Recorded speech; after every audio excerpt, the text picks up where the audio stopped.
Assalamualaikum warahmatullahi wabarakatuh. Alhamdulillahirrahmanirrahim. Allahumma sholli ala Muhammad wa ala ali Muhammad. Pemirsa, selamat jumpa kembali di program Kabar Petang edisi Sabtu 2 Oktober 2021 bersama saya Furqan Auldi. Selama beberapa menit ke depan, kami akan menemani Anda membaca dan menelaah berita paling menarik hari ini bersama narasumber yang berkompeten dan tentu dari sudut pandang Islam. Dan inilah Kabar Petang selengkapnya.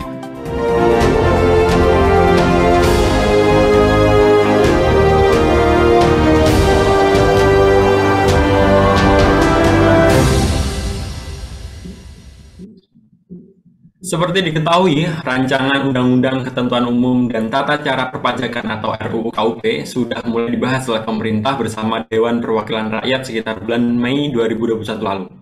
5 bulan berselang, diam-diam RUU KUP yang kini berubah nama menjadi RUU Harmonisasi Peraturan Pajak atau HPP disepakati oleh DPR untuk disahkan ke sidang paripurna. Sebagai gambaran, RUU HPP menyasar sejumlah agenda penting perpajakan nasional. Beberapa di antaranya rencana penyesuaian tarif perpajakan seperti pajak penghasilan atau PPh, baik pajak orang pribadi maupun wajib pajak badan. Di dalam RUU HPP juga akan mengubah skema tarif pajak pertambahan nilai atau PPN, ketentuan penghapusan sanksi pidana, dan pengampunan pajak. Di dalam RUU HPP juga akan mengubah skema tarif pajak pertambahan nilai atau PPN, ketentuan penghapusan sanksi pidana, dan pengampunan pajak. Apa isi dari substansi RUU tersebut? Apakah RUU tersebut menzalimi rakyat? Mengapa pajak menjadi satu-satunya sumber pemasukan terbesar dalam APBN? Untuk membahas topik ini, kami terhubung dengan narasumber kita, Bung Arim Nasim, selaku pakar ekonomi syariah. Assalamualaikum, Bung Arim Nasim. Waalaikumsalam warahmatullahi wabarakatuh. Alhamdulillah. Bung Arim Nasim, bagaimana kabarnya? Alhamdulillah sehat ya. Alhamdulillah. Juga sehat kan? Alhamdulillah sehat, Bung.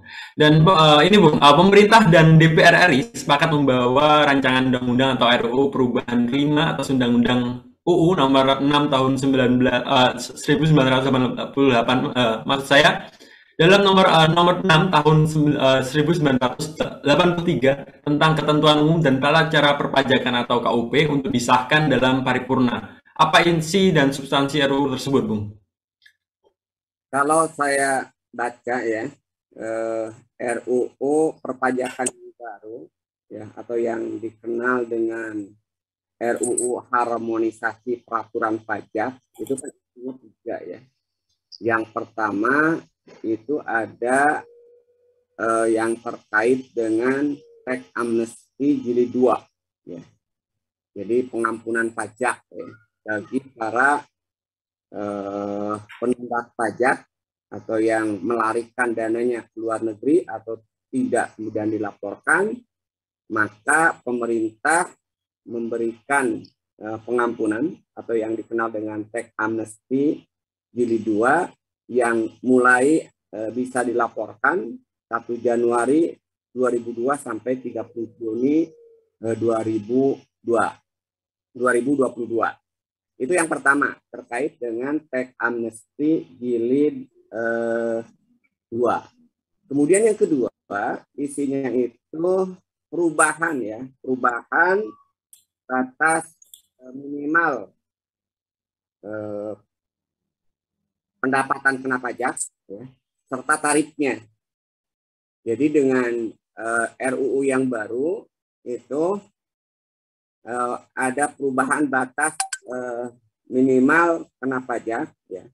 Jadi kalau penghasilan sampai 60 juta itu dapat pajak 5%, kemudian 60 sampai 250 juta pajaknya 15%, 250 sampai 500 juta itu 25%, 500 juta sampai 5 miliar 30%, dan pendapatan di atas 5 miliar itu 35%. Dan itu untuk pribadi ya. Kemudian juga ada untuk tarif badan ya, itu 22% pajaknya. Itu yang kedua. Yang ketiga, ini yang mungkin juga sempat heboh terkait dengan pajak sembako dan pajak juga lembaga pendidikan, termasuk rumah sakit juga yang sempat dihebohkan. Cuman di sini yang ditetapkan atau yang diusulkan itu adalah kenaikan tarif PPN-nya pajak pertambahan nilai ya. Secara bertahap tahun depan itu 11% naik dari sebelumnya 10% dan tahun berikutnya itu naik menjadi 12%. Itu saya kira beberapa poin ya yang ada dan diajukan oleh Menteri Keuangan dalam RUU perpajakan yang baru. Nah, iya Bung Arim. Kalau menurut Bung Arim nih, artinya apakah RUU tersebut menzolimi rakyat, Bung? Semakin zolim, bukan menzolimi. Karena sebelumnya juga pajak itu kan sudah zolim. Ya kan? Contoh itu kan, sebelumnya ada tax amnesty jilid 1 ya kan, ya, yang walaupun dari catatan tidak kelihatan keberhasilannya, tapi dari sisi filosofinya dan prakteknya itu menzolimi itu kan, membuat tidak adil gitu kan. Kenapa tidak adil? Para pengemplang pajak ya yang tidak membayar pajak bukan dihukum, malah kemudian diberikan justru pengampunan dengan tarif pajak yang sangat kecil gitu kan. Karena kan kalau menurut undang-undang sebelumnya itu kan mereka yang ngemplang pajak itu bisa didenda sampai 30 lebih gitu kan. Tapi dengan tax amnesty pada saat jilid pertama itu gitu kan, itu hanya bayar 3-5%. Nah, untuk yang sekarang itu tarifnya itu antara 6-8%. Ini kan sangat-sangat kecil sekali itu kan. Mereka sudah melakukan kejahatan dalam bentuk manipulasi atau menggelapkan pajak, tidak bayar pajak, tapi kemudian diampuni dan hanya membayar dengan jumlah yang sangat kecil gitu kan. Yang pertama itu kan dari sisi regulasi yang baru dari RUU perpajakan ini yang saya katakan tadi semakin zalim. Kemudian juga tadi ya peningkatan tarif pajak pertambahan nilai ya naik gitu kan. Pasti rakyat akan dibebani lagi kemudian dengan pajak. Belum juga PPH, pajak penghasilan yang saya kira dengan semangat baru yang diwujudkan oleh pemerintah memperluas objek pajak ya dan memperbanyak juga subjek pajaknya, orangnya yang kena pajak ya. Nah, ini jelas ini menunjukkan bahwa ya memang masyarakat akan semakin banyak dibebani dengan berbagai pungutan. Sementara di sisi lain kita melihat para pengusaha ya, ini yang misalnya yang ada di Undang-Undang Omnibus Law itu kan, para pengusaha batu bara misalnya justru mereka mendapatkan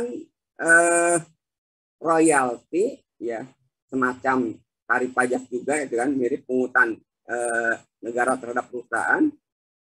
Pengusaha batu bara itu bisa dibebaskan membayar royalti, artinya royalti 0% hanya dengan bertujuan atau perusahaan itu mau melakukan proses hilirisasi terkait dengan produk batu bara. Ini kan sangat ironis itu kan, potensi kekayaan yang luar biasa ya, pendapatan itu digratiskan, di 0% kan, sementara rakyat kecil terus dikejar-kejar dengan berbagai pungutan pajak ya, dari mulai objeknya ditambah ya, termasuk juga subjek pajaknya terus kemudian digencarkan oleh pemerintah.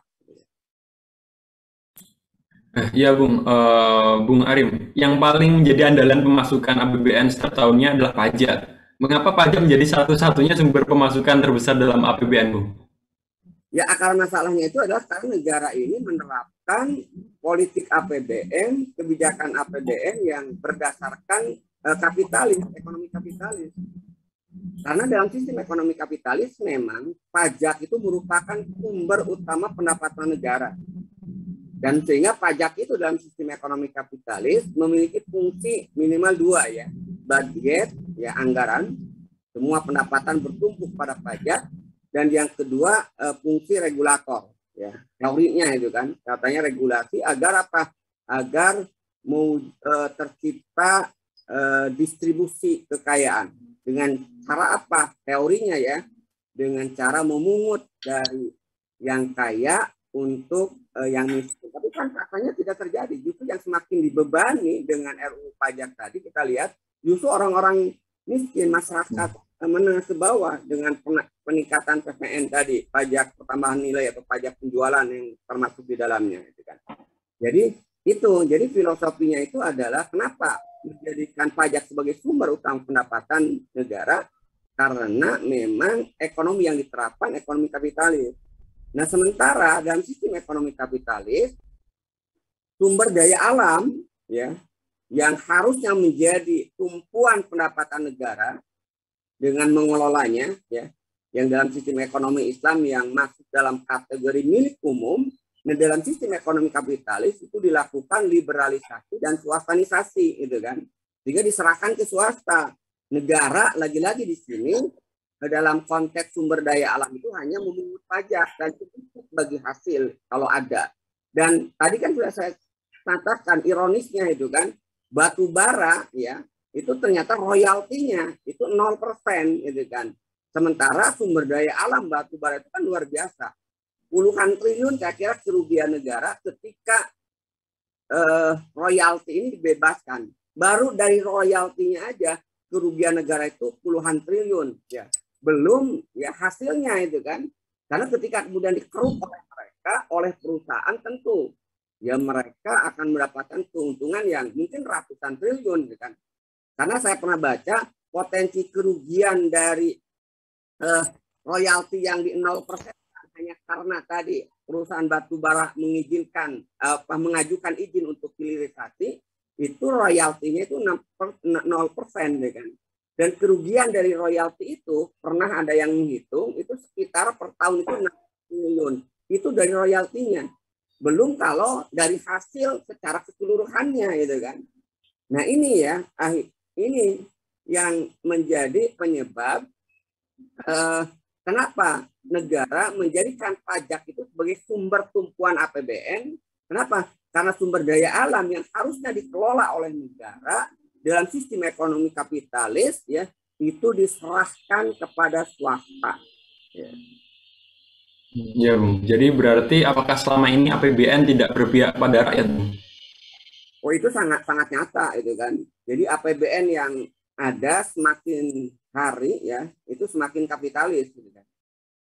Dari mana kita bisa melihat bahwa APBN kita Indonesia itu tiap tahun semakin kapitalis ya. Pertama dari sisi sumber pendapatan. Kalau kita lihat APBN tahun sebelumnya, saya bandingkan misalnya saya pernah ya, karena pernah ngajar juga terkait dengan akuntansi sektor publik gitu ya. Tahun 90-an ya atau tahun awal 2000-an porsi pendapatan negara dari pajak dan sumber daya alam itu masih 50-50, 50-50. 50% pendapatan negara itu dari sumber daya alam yang dikelola negara dan 50% dari pajak. Tapi sekarang kita lihat itu jauh sekali. 80% lebih pendapatan negara dari pajak, sementara dari sumber daya alam itu berkurang drastis, hanya kurang lebih ya 20% dikurangi dengan yang lainnya karena bukan hanya pajak, ada lagi yang lainnya gitu kan, pendapatan non pajak gitu kan. Nah, itu kan cuma kurang lebih 20%. 80% pendapatan kita itu diperoleh dari pajak. Ini jelas tadi ya, kita lihat ketidakadilan dari sisi sumber pendapatan. Siapa pembayar pajak terbesar? Ternyata bukan para kapitalis, rakyat ya kan. Para kapitalis yang kita lihat tadi ngemplang gitu kan, sampai pemerintah sangat baiknya kepada para kapitalis ini memberikan tax amnesty jilid 1 dan sekarang katanya jilid 2 ya, tahun 2022 nanti 2022. Itu dari sisi pendapatan ya. Nah, dari sisi pengeluaran anggaran ya, ternyata juga ini kezaliman ya kan terjadi. Kenapa? Karena APBN yang sebagian besar didapatkan dari pajak, ternyata distribusinya atau alokasinya itu sebagian besar tidak kembali kepada rakyat. Ya. Buktinya apa? Subsidi terus dikurangi. pupuk, BBM itu bahkan sudah dihilangkan, gitu kan. Nah, itu yang pertama, ya, subsidi kemudian dikurangi. Yang kedua, sebagian besar porsi APBN digunakan untuk membayar utang, pokok dan bunganya. Yang utang itu banyak tidak dinikmati oleh rakyat, gitu kan. Sebagian dikorup, bahkan sebagian digunakan untuk membangun infrastruktur. Yang infrastruktur itu pun yang banyak dinikmati itu adalah para kapitalis. Sementara rakyat melalui APBN dibebani untuk membayar utang, bunga dan pokoknya. Bunganya aja setiap tahun itu lebih ya dari 370 triliun. Tahun ini dan tahun depan itu bunga yang harus dibayar oleh negara yang diambil dari APBN ya, yang itu dari pajak itu sekitar kurang lebih 400 triliun. Ini kan hampir berapa?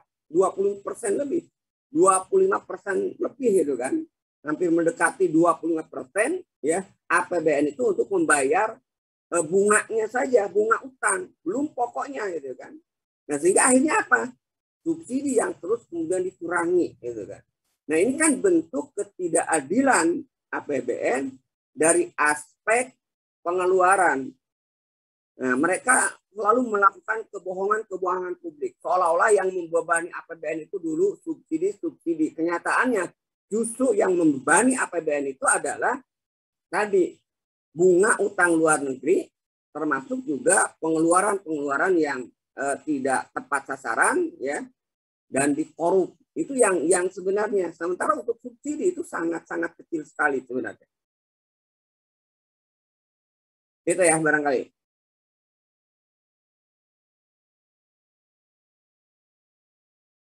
Nah, karena itu kalau kita lihat ya,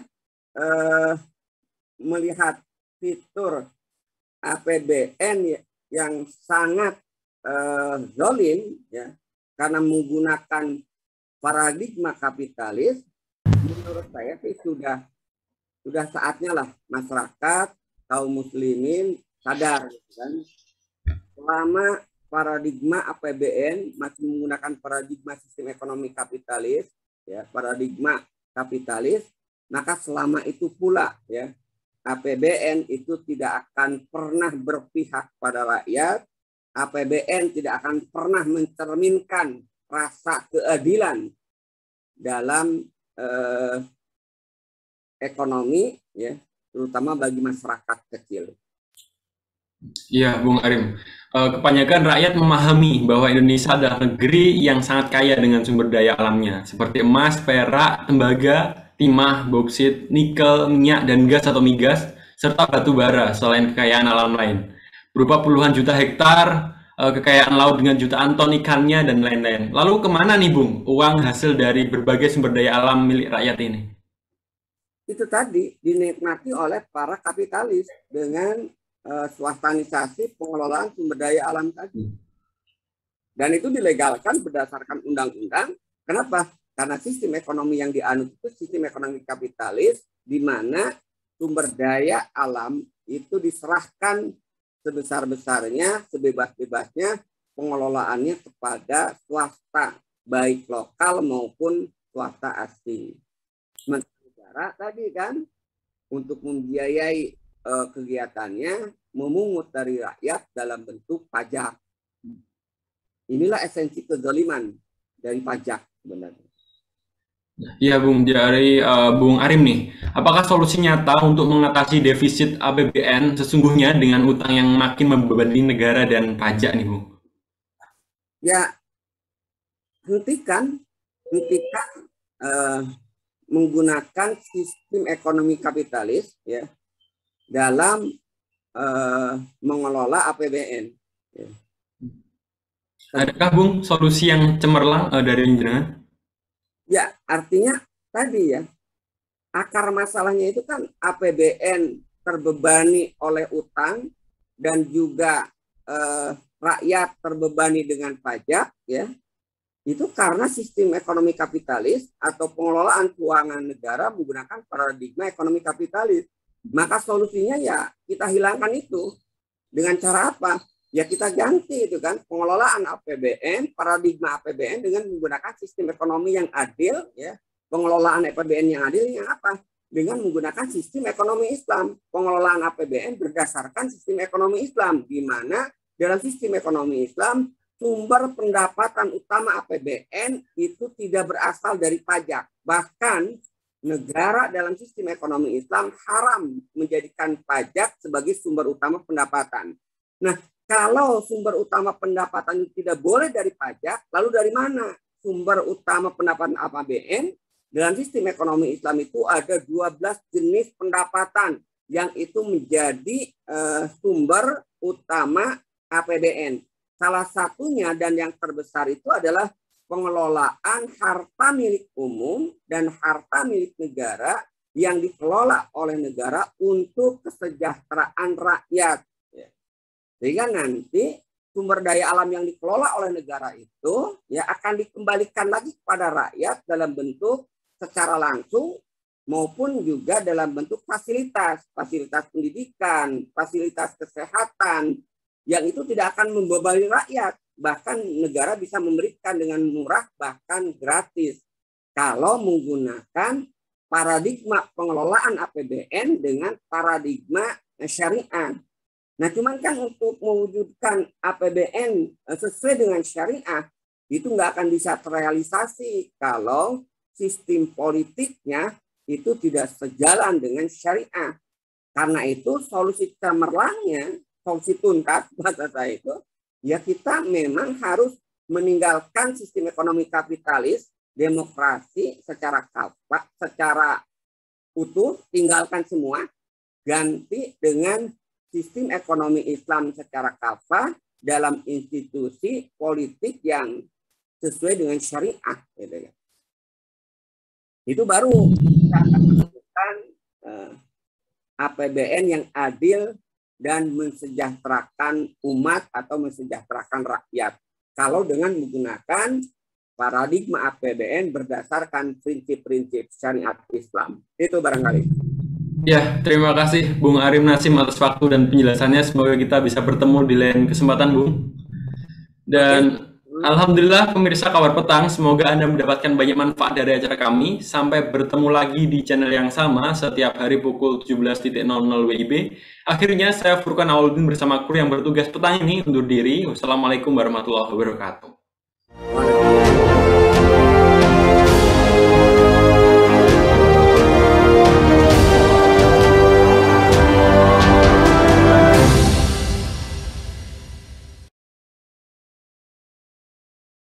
Tata Tim.